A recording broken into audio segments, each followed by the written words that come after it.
November 1979, English Senior Dictation. Ready? Start. I thank you heartily for the affectionate welcome that you have given me in this city. It is not the first time that I have come to Madurai. In a way, I have become familiar with this city, having visited it several times before. I remember that on a previous occasion also you had very kindly presented me an address of welcome. Many changes have taken place between that day and today. Those who had seen Madurai in the year 1950 when I came here for the very first time, and those who see it today will realize that a tremendous change has taken place in the interval in this city and in the country at large.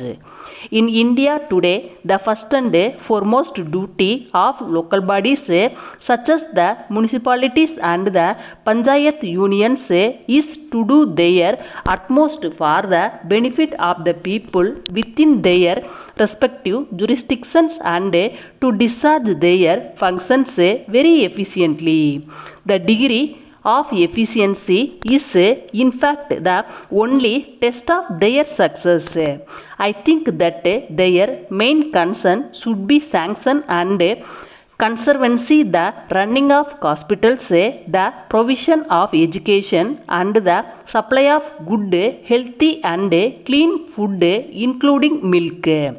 Besides these, the municipalities should pay special attention to improving the condition of the poor people who at present live in slums within the municipal areas. The functions of the panchayat union is usually to keep the roads in good condition, to maintain and run hospitals and to provide education. It is also their function to help the people fight epidemics and aid in the improvement of agriculture and the conditions of life generally.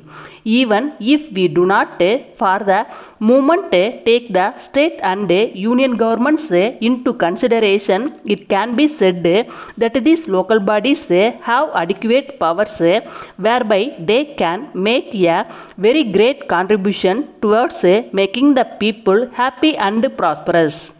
The local bodies also provide an opportunity to the people to acquire training in administration. They can by experience gain a clear grasp and idea into the problems affecting the city and district administration. These problems relate not to an individual but to various groups, and therefore local government serves as a training ground for public life. In England and many other countries, it has been found that those who are able to manage local affairs successfully can do the same for the government of the country. In this country, however, people running these institutions have not had many opportunities of showing their ability and experience in the national sphere. I feel therefore that it is your duty to train up people who are able, honest and sincere and are imbued with the spirit of service. I hope that the whole country will thus be able to benefit by such experience. Our people now have complete power and sovereignty in their hands, and it is for them to make or spoil the future of the country.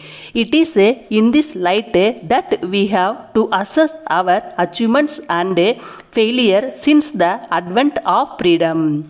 People very often complain that there is still poverty in this vast country and that things are still very much what they used to be before we became free. If you think in terms of these complaints, you will naturally begin to think that there has been no change. I would therefore urge on you that while thinking of the present situation, you should keep in mind the short time we have had to improve matters. Only 8 or 9 months have passed since India became a republic. Letter dated 25th November 1975 from the President, the Indian Bank Staff Association, Lingichetti Street, Madras, to the Secretary, the Indian Bank Limited, Netaji Road, Madras. Dear Sir, I have been instructed by the representative committee of the above association to address you as follows. With reference to your letter number 45 dated 12th instant, my committee notes with satisfaction that the authorities are going to take steps to reduce the working hours of the staff of the accounts department at the head office. They fully appreciate how hard it is to devise a system that will be foolproof against the balancing difficulties. They suggest, however, that one of the best ways of solving the problems is the appointment of a late duty staff. The clerical staff leave rules provide that 14 days leave on fully past pay shall be earned for each year's service cumulative up to 1 month. My committee requests that such leave should be made cumulative up to 2 months instead of 1 as at present, and to instruct the heads of department to consider leave applications more favorably than in the past. In conclusion, my committee hopes that the above suggestions, the implementation of which is essential for the yearly improvement of the general working conditions of the bank employees, will be received by the authorities in good spirit. We hope you will be pleased to issue favorable orders on our above representation. Yours faithfully,